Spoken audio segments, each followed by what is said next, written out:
What's up? It's the Updated Weeb at sa video na ito ay tatalakayin natin ang Black Clover Chapter 335. Sa chapter na ito ay nakapaloob ang dire state ngayon ni Asta, ang bagong kapangyarihan ng new form ni Sister Lily at ang declaration or ang statement ni Lucius Zografis ng Judgment Day. Now, kung nagugustuhan mo ang ating latest chapter reviews para sa Black Clover, One Punch Man at Jujutsu Kaisen ay siguraduhin mo na nakalike, nakasubscribe at na-ring mo na ang bell button para palagi kang updated and notified tuwing magkakaroon tayo ng mga bagong chapter release reviews. Alam kong excited na kayo para sa bagong chapter na ito ng Black Clover kaya huwag na nating patagalin pa at simulan na natin ang talakayan. Konting recap mula sa previous chapter which is chapter 334 ay nagsimula na ang magharap si Lucius Zografis at si Asta. Lucius Zografis using time magic na nakuha nila sa isa sa pinakamalalakas na demon mula sa underworld, si Astaroth of time magic na isa sa tatlong supreme ranking devil rulers sa underworld. Acquiring time magic was made possible sa pamamagitan ng soul magic ni Lucius Zografis. Pinurify niya ang kapangyarihan ni Astaroth para magamit niya ang time magic for himself. Now, speaking of time magic, unang papasok sa ating isipan ay si Julius Novachrono which is the Wizard King. Same type of time magic is being used as of now by Lucius Zografis. The only difference is that mas napakalakas at mas napakamassive ng application ngayon ni Lucius Zografis kumpara sa paggamit ni Julius Novachrono ng kanyang time magic. To the point na at some panels nga ay nakita natin ginamit niya ang time magic spheres upang i-engulf ang isang napakalaking building. And at some point din ay napilitang gamitin itong si Lucius Zografis ang kanyang true human form na kung saan ay nagkakaroon siya ng parabang mga halo sa uluhan and wings combined with his very prestigious and glorious na datingan na para ba talagang isang angel na itong si Lucius Zografis. And specifically, ang wings niya ay 6 in numbers at kung iisipin natin mabuti ang mga angels lamang na may 6 wings ay ang mga archangels, meaning na kung sakaling angels nga ang sinusubukang i-reincarnate or i-liven up nitong si Lucius Zografis only means na siya ang archangel o siya ang pinaka-superior na unit or individual sa race na to. While Asta naman was using anti-magic or ang kanyang mismong Devil Union mode na na-enhance niya na at kaya niya nang gamitin ngayon sa duration ng 10 minutes. At kung tatandaan natin, way back in the previous chapters at sa animated series, ay nagagamit niya lamang ito for 5 minutes. After ng kanyang napakaraming training at iba pa niyang pinagdaanan through the time skip, ay nagawa niyang pahabain o i-extend ang duration ng kanyang Devil Union mode. At matapos yon ay kaya niya na din gamitin o i-concentrate sa isang point ng kanyang katawan ang napakaraming amount or compressed na anti-magic upang makapag-create ng mas precise at mas napakalalakas na atake. However, unfortunately para kay Asta, no matter how many power-ups and enhancements he gained, Lucius Zografis was always one step ahead of him since gumagamit nga siya ng time magic at meron siyang foresight ng future. Kaya naman without any hesitation ay ginrab niya itong si Sister Lily at gamit ang kanyang soul magic ay itinurn niya ito sa isang panibagong being that resembles that of an angel as well. Ngayon itong Sister Lily na ito ay may bago ng mindset, may bago ng pagkatao na kahit na nakikita niyang nahihirapan si Asta ay sinabihan niya pa ito ng please for the sake of the world, die. Ngayon, Asta naman being overwhelmed by what's happening around him as of that point, hindi siya nakapag-react and hindi naman sinayang nitong si Lucius Zografis ang pagkakataon at agad siyang in-slash barehandedly. As you can see from the panels nga ay wala siyang ginamit na kahit na anong weapon or equipment. His bare hand was enough to cut through Asta's armor na may anti-magic. Ngayon hindi na natin kailangan magtaka kung bakit ganito kataas ang physical capabilities ni Lucius Zografis dahil nga na-intake niya na ngayon ang dalawang heart ng parehong half ni Lucifero. Ending the chapter habang sinasabi ni Lucius Zografis na farewell, flaw of the world. Now proceeding naman sa chapter at hand na chapter 335 ng Black Clover, in the very first page makikita natin ang katawan ni Asta na bumagsak sa isa sa mga roof ng Clover Kingdom buildings. Makikita din natin si Lucius Zografis at si Sister Lily naka-look down sa kanya. While both having their new form, makikita pa rin natin si Asta ay nagre-resist at napaka-persistent habang sinasabing hindi pa siya tapos at may gagawin pa rin siya. Despite ng napaka-dire state niya ngayon dahil nakikita naman natin sa panel na napakalaki ng wound na naidulot ng slash na ginawa ni Lucius at nakikita din nating nagsusuka na nga ng dugo ngayon si Asta. While Lucius naman being calm as ever habang sinasabing wag na daw mag-resist itong si Asta dahil wala na din naman siyang strength upang mag-fight back at konting minuto na lang daw ang natitira sa kanyang buhay. Then surprisingly, biglang pumasok at nag-interfere na sa scene itong si Noel habang nakapasok sa kanyang Saint Drive Valkyrie mode. Habang daladala niya itong si Mimosa dahil obviously hindi naman isang combat type itong si Mimosa kundi isang support type. Ngayon naisip niya na maaring matulad kay Sister Lily itong si Mimosa kung iiwanan niya. Kaya naman isinama niya na lang itong si Mimosa while launching a Sea Dragon's Roar attack. And the most shocking part para sa chapter na ito, nag-retaliate ngayon itong si Sister Lily gamit ang isang spatial magic. Nailak niya ngayon sa isang parabang chamber ang Sea Dragon's Roar nitong si Noel. And of course naman, due to what happened na nailak nga nitong si Sister Lily ang atake ngayon ni Noel, hindi makapaniwala itong si Noel dahil hindi naman niya alam na may spatial magic pala si Sister Lily. Dahil ang alam nga naman niya ay isang normal na human lang itong si Sister Lily dahil wala namang nababanggit sa kanya si Asta na tungkol sa kapangyarihan nito. Pinagtataka din itong si Noel kung bakit parang tinutulungan o ine-aid pa ni Sister Lily si Lucius ngayong inatake nga ni Lucius itong si Asta. It seems hindi narinig ditong si Mimosa at ni Noel kung ano ang pinag-usapan ni Asta at ni Lucius Zografis. So it is acceptable lamang na hindi sila aware kung sino talaga ang kalaban ni Asta. Maaring ang akala nila ay ang Wizard King pa rin ito.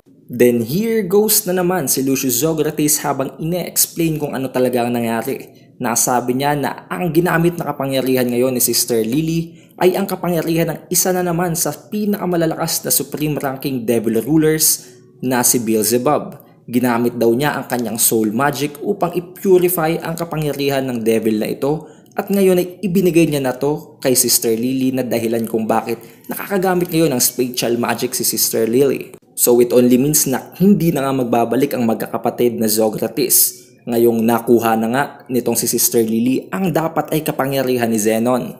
Nakuha na ni Sister Lily ang spatial magic kaya kung babalik pa itong si Zenon ay maaaring hindi na din siya ganoon kalakas though pwede pa rin siyang gumamit ng bone magic. And not only that, pinasok pa nitong si Lucius Zografis ang buong underworld mula sa pinakamataas na level papunta sa lowest level. Sinabi niya na kinontrol at tinalo niya ang lahat ng devil kasama ng natitira pang mga supreme devil sa underworld. It only proves kung gaano na talaga ngayon ka-OP ang kapangyarihan at ang strength ni Lucius Zografis ngayong sinolo nga niya ang buong underworld na punong-puno ng napakalalakas na devils. Ngayon, pinaplano niya na gamitin ang lahat ng mga kapangyarihan ng mga devils na kanyang tinalo gamit ang kanyang soul magic. Ipupurify niya ang lahat ng kanilang kapangyarihan upang bumuo ng panibagong humans. Humans na mas malakas ang magic at mas durable, having boundless magic and boundless wisdom. Sinabi din niya na si Sister Lily ang pinakaunang true human na kanyang ginawa at dahil nga naibigay niya kay Sister Lily ang isa sa pinakamalakas o supreme ranking devil ruler, tinawag niya ito na isang paladin. Dahil daw sila ang lalaban on behalf of the world or sila ang mag-exact ng judgment para sa mga tao upang makapag-ascend na sila into a higher being, hence calling them paladins. While him, on the other hand naman, who will rule the whole world, hindi lang niya nirefer ang sarili niya bilang Wizard King, kundi the greatest Wizard King. Or in some artworks nga na ginawa ng ilang artist, tinawag niya ang sarili niya na Wizard Emperor. Habang nangyayari ang mga statements at commotion na ito sa gitna ni Noel at ni Lucius Zografis ay ginamit naman nitong si Mimosa ang kanyang magic upang itry at i-heal itong si Asta na nasa dire state na. However, bago pa man lamang makalapit itong si Mimosa, ay nagbukas na nga ng grimoire itong si Sister Lily at ginamit ng kanyang spatial magic, Sacred Mana Domination. Dahil dito ay na-lock up sa loob ng isang chamber o sabihin na nating isang space, si Noel, Mimosa at si Sekre. Sa loob ng space na ito ay nag-unravel ang kahit na anong type ng magic na dahilan kung bakit unti-unting nag-unravel ang Saint Valkyrie Drive ni Noel. Inexplain naman ni Sister Lily kung ano ang dahilan kung bakit hindi gumagana ang mana or magic sa loob ng chamber na ito.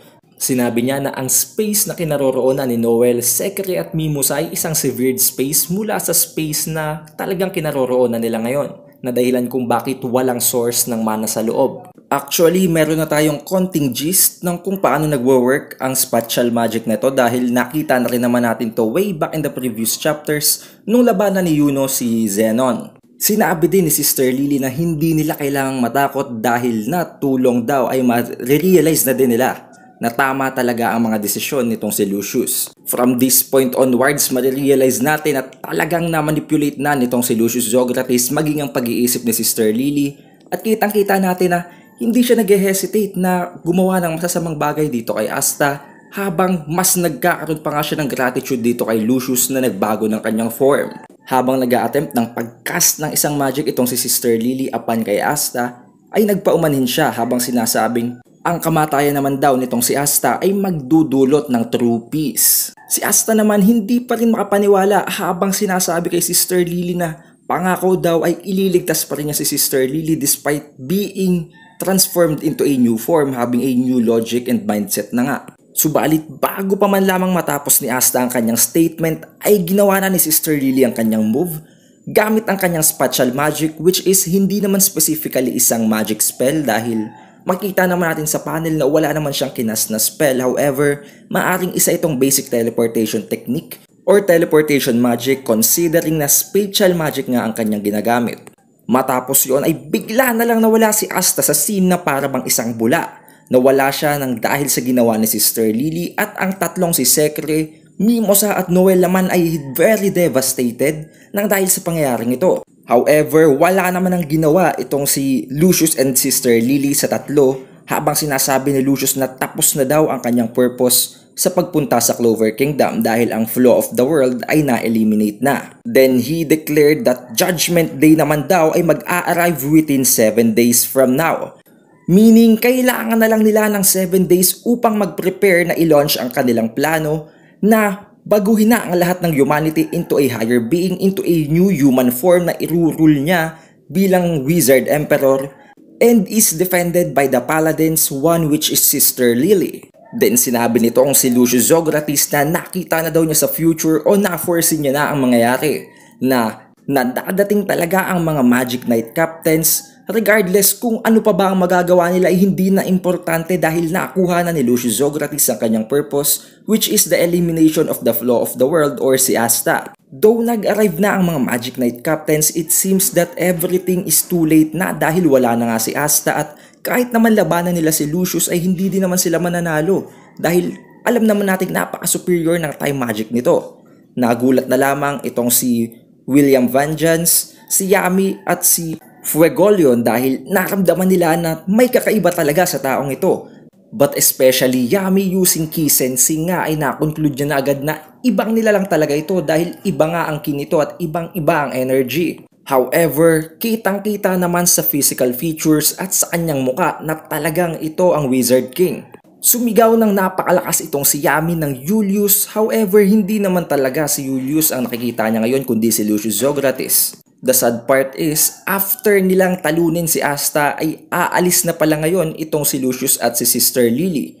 Gamit ang spatial magic ni Sister Lily ay nag-teleport ang dalawa paalis sa scene. Ending the chapter with Asta missing, ang tatlong babaeng si Mimosa, Sekre at Noel ay devastated habang ang Magic Knight Captains naman ay nag-iisip ng napakalalim kung ano talaga ang nangyayari. So maybe sa next chapter ay pag-uusapan nila or magkakaroon sila ng discussion sa kung ano talaga ang nangyari dahil may natira namang mga witness na si Mimosa, Noel and Sekre nga. Maybe sa next chapter din ay magbalik na si Yuno at sa nangyaring ito ay magalit si Yuno, magkaroon siya ng isang rage power up upang labanan itong si Lucius Zografis. Do you guys think napatay na si Asta? I don't think so since hindi naman natin nakita ang corpse niya. And most likely ay tineleport lang siya sa ibang dimension nitong si Sister Lily at it seemed na binigyan siya ng napaka-fatal na damage itong si Lucius Zografis at hinayaan na lamang siyang mamatay in some dimension since nasabi din naman niya kanina na hindi na daw magtatagal ang buhay ni Asta kaya maaring